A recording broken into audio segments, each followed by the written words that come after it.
Everybody did. All right, so we'll call this meeting to order, excuse me, for the North Middlesex Regional School District School Committee for Monday, November 21st, 2022. It's a reminder to the committee and those in attendance that this meeting is being recorded. Now we'll do the roll call. So Dave, let me know he'll be a few minutes late. Jessica? Here. June? Here. Lisa? Here. We don't have Mike. Randy? I thought I saw Randy. Yeah, she was here. All right, we'll come back. Susan's not here. Tom? Here. And I'm here.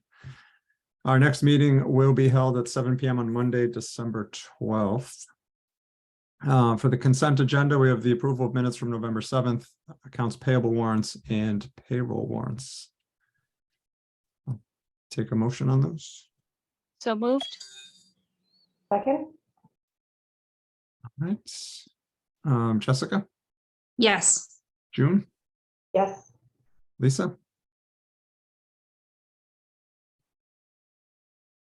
Lisa? All right. I see Randy's back. Randy? Yes. Thank you, Lisa. And Randy, this is the consent agenda if you have actually joined. All right, Tom? Yes. All right, and I will vote yes, so we will count that 5 with 1 abstention. All right, we did not have any public communications submitted for this meeting. I do not have anything of note for the chairperson's report, so we will go on to the superintendent's report. Superintendent Morgan. Sure. I just wanted to let the committee know that we held our second budget summit today with town leadership from each of the member communities. Mentioned previously, the goal of these summits is to be as transparent as possible so that the leadership has an understanding as to how we build our budget and recommend a budget on an annual basis. Obviously, letting them know that there will be adjustments between now and the time that it goes before the town meeting, and obviously the school committee in March. As of right now, the plan is to have the preliminary budget message prepared for the December 12th school committee meeting. And at that point in time, we'll be sharing it with the committee and the community shortly thereafter. There will be a central office coffee on December 5th. If anyone has any questions or concerns they'd like to bring to central office, that will be on Monday, December 5th at 4 o'clock. And that link will be shared again in an upcoming NMRSD update. That's all I have for now until I get to the user fees and entry gate ticket prices later on in the presentation. Thank you. Tom? Just a quick question. Were all 3 towns represented at the budget summit for those of us who weren't involved? Yes, all 3. Each of the town managers or town administrators were there at minimum, and Great. they were. So it's been well attended thus far. Awesome. The first 2. Yeah, it's been much better than previous years, so that's been nice. All right, thank you, Superintendent. We have no old business and no new business other than subcommittee reports. Lisa, anything from Accelerated Repair? No, and nothing from finance at this time either. All right, Building Committee, June? We should have some information for you for the next meeting. The committee was not ready to vote on a recommendation at our last meeting, but we are meeting again on the 29th. And then at which point we'll have a recommendation one way or another. Excellent. Thank you, June. Communications, Tom? No update. I received one note from Randy on just updating our review of the regional agreement to be added and posted, but I think everyone else was good with things. So I forwarded that on to be added and posted as needed. So Tom, we have posted that to the school committee's section of the website. So it's there, and then I'll forward it to Brad for him to include in his next bi-weekly update. Just we Awesome. received it. Yeah, we Thank you. received it after he published it, so. Yeah, But you'll correct. see, if you go to that section, it says updates, and we'll provide the link when Brad sends it out in his bi-weekly. Awesome. Thank you for that, Robin. Thank you You're for posting that as well, Brad. Appreciate that. Not a problem. All right, anything else, Tom? Nope, not for me. Anything on negotiation? So we can talk about. We're meeting on that later in executive session, so we'll hang tight for that. All right, thank you. And last but not least, Randy, policy. And we just keep trying to plug along, just working on a few things. We haven't voted on anything to bring here, so no update at this time. All right. Any other business that folks didn't anticipate? All right. Craig, did, Yeah. Brad had something that was on the agenda?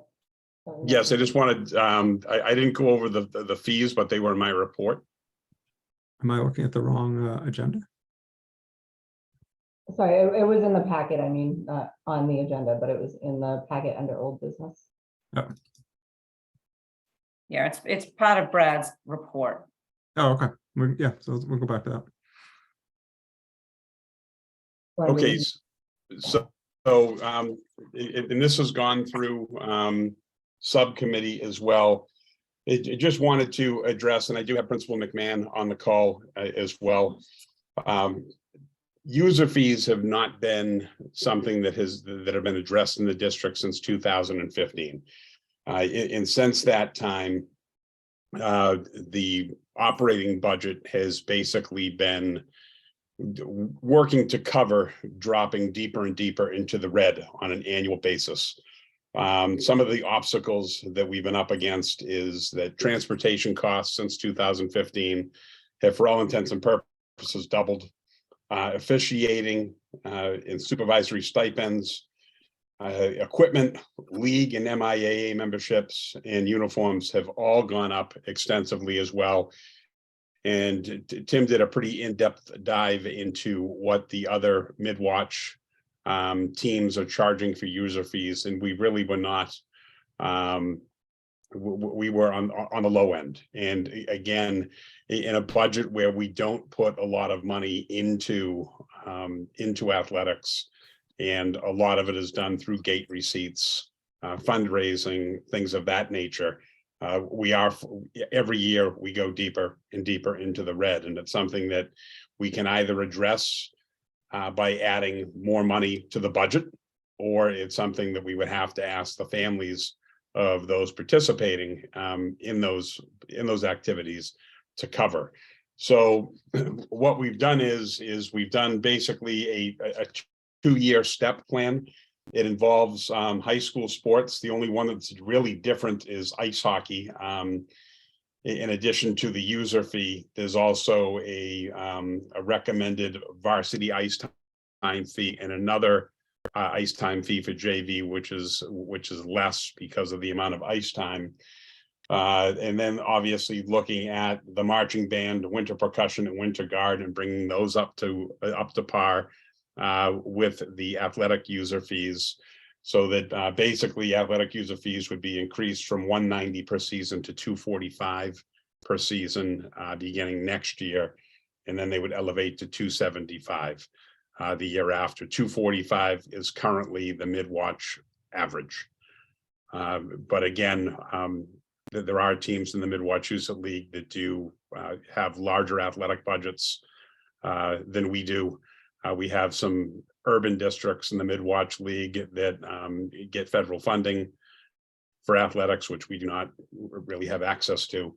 So it does come down to either we increase the budget for athletics and some of our music programs, or we would ask the families of the kids participating in those to help defray the cost, so that we don't go as far into the red as we have been. And to be clear, this is not going to keep us out of the red. It's going to basically plug the hole and stop us from going too far into the red.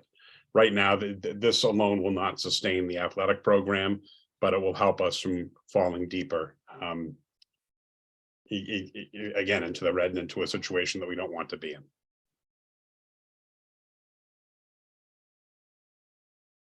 Randy? You're muted, Randy.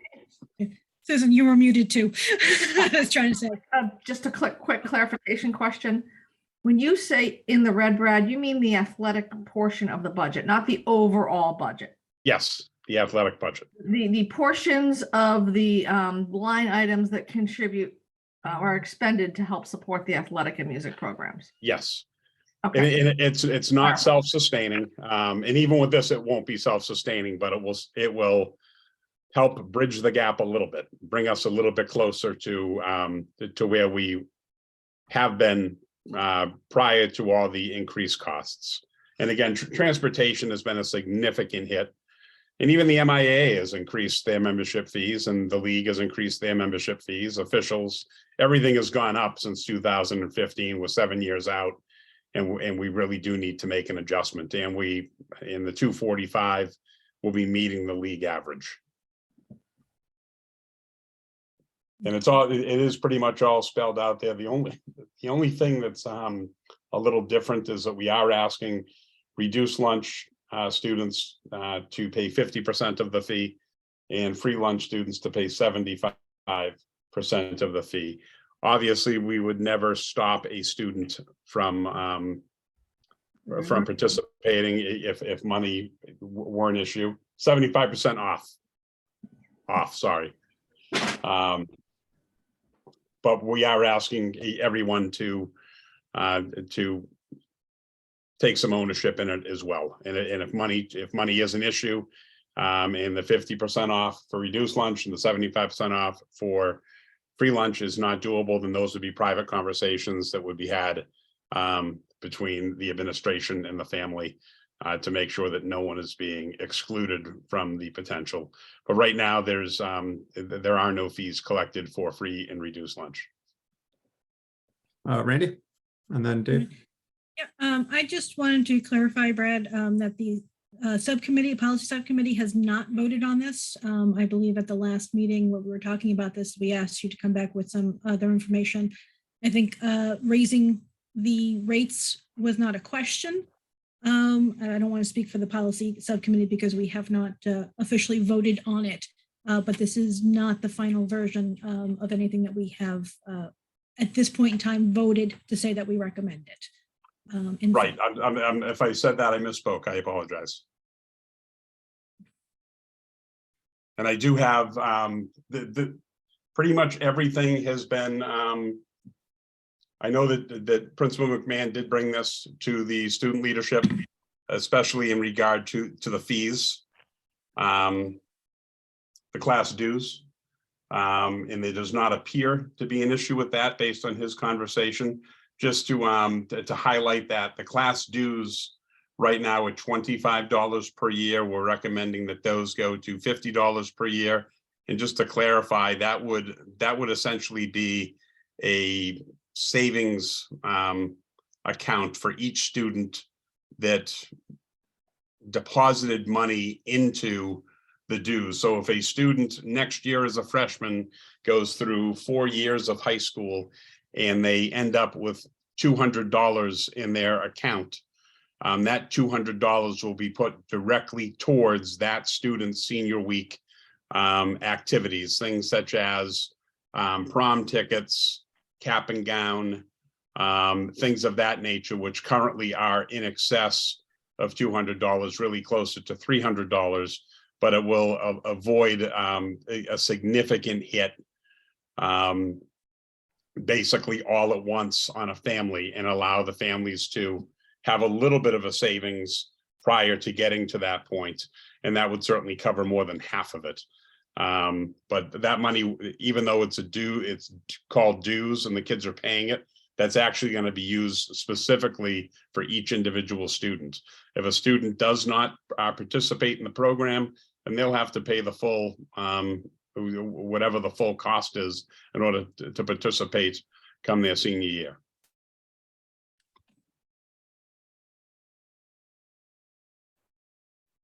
Mr. McMahon, do you have a comment?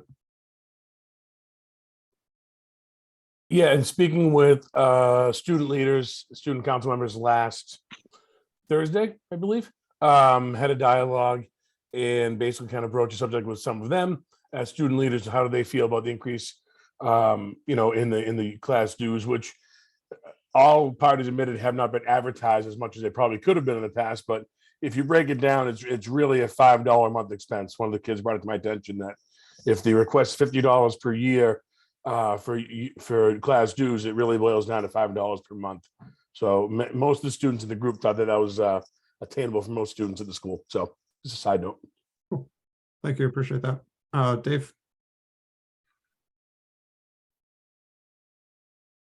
Has there been any consideration of raising the ticket prices at sporting events? Yes, so that's actually something that is being addressed as well, but that is something that is currently falls just based on the way things have done previously. I think back in 2016, the decision was made that that would be an that decision will be at the administration level, not the school committee level. So that has been the fees are actually in the document for ticket prices. We did not really, there were no changes recommended other than a couple of small changes. For instance, right now, middle school basketball, there is no charge, and those tend to be very crowded events. We are recommending a change there.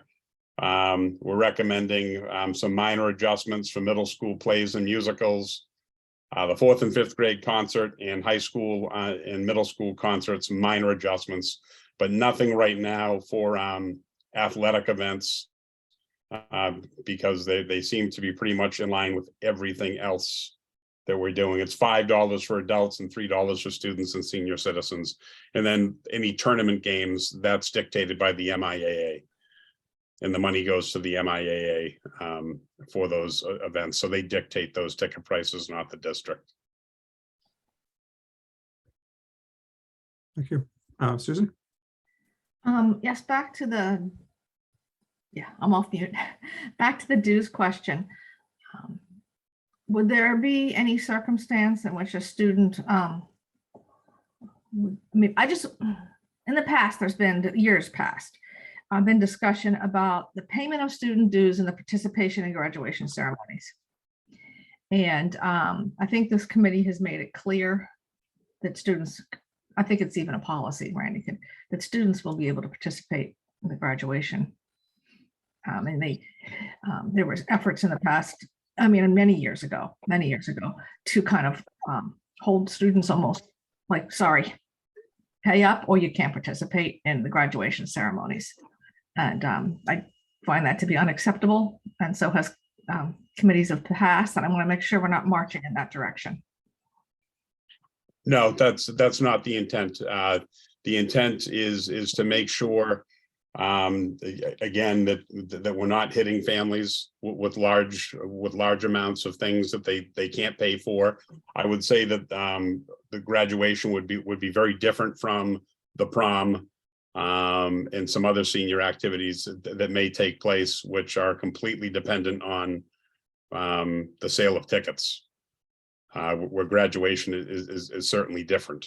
So the intent is not to take someone that does not pay their dues, and dues aren't required. It's more or less meant as a way to help families plan to avoid, again, it's senior week, and now it's $300 to between your $40 for a cap and gown, $75 for a prom ticket, tuxedos, all of that stuff, and dresses. It's just trying to help defray the cost a little bit. That's all. I'm sure a family, if they wanted to, could deposit all 4 years into that Yes. account right up front. Mm-hmm. If they know they have it now, they want to get it in there and Yes. not worry about it. Right. And that's something that will be maintained in the main office. And there'll be, you know, record keeping, and it's really only gonna be in place next year for freshmen, because everyone else it's been 25, so it's gonna take time to get to that point. And it's not required, but it's something that the high school administration is going to market and try to, you know, get families to see the value, and slowly preparing for that and having a little slush fund for when the time comes. Craig, I had a few other comments, but if anyone else wants to make a comment on the dues, I'll yield before I finish. You go ahead and finish, and then we'll go to Randy. Okay. Yes, when I look at high school and middle school sports, I see it as part of the mission of what we do, part of the programming, the educational programming that we offer. Now, I'm not saying that it should be free to participate. I think anything should have some cost to it to participate. It adds value and meaning to the people that are joining. But, you know, this is certainly not a club program or a travel program where 100% of the cost needs to be covered by those. It's part of educating the students. It's giving them this opportunity. So I just wanted to share with you my mindset. I'm not suggesting zero, but I'm suggesting that our mindset should be it's part of the programming we offer, and we're not looking for 100% coverage of costs. I'm sure there are certain classes we offer that are more expensive than other classes. Not all students are equally participating in the expensive or inexpensive classes. So that's the one point I wanted to make. And the other comment I wanted to make that I don't think we ever, and what goes along with that is I don't think we ever intended athletics to be self-sustaining, because again, it's a part of our programming, in my opinion. That's all I have to say on that. Thank you. Thanks, Susan. Randy? Just a quick question as I thought of it now when Brad, that you were talking about the dues changing how they've been used and being used more as a savings account now. And Tim probably would be the one to answer this question.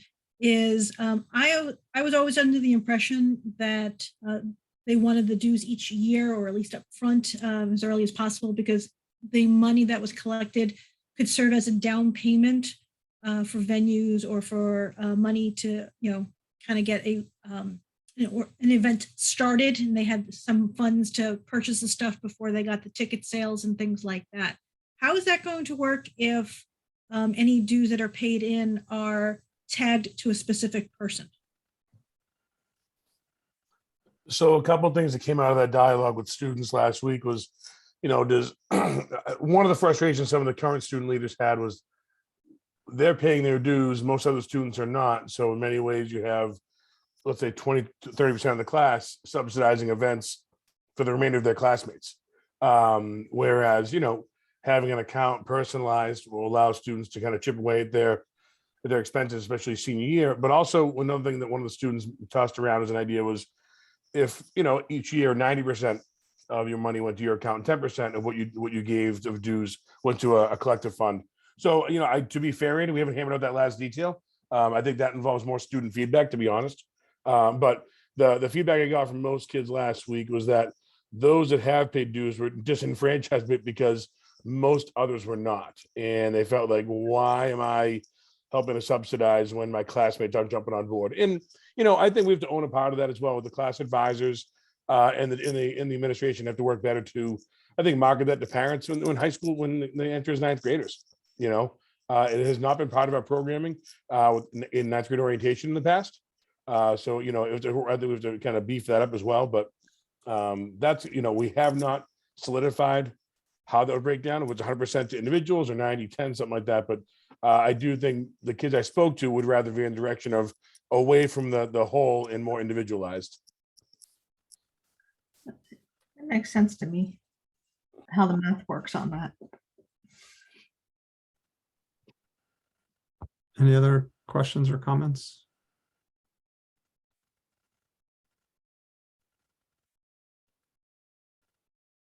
All right. Brad, you were not looking for a vote tonight, were you, on this? Okay, good. All right, then if there's nothing else, we'll move on to executive session. Someone would like to make the motion?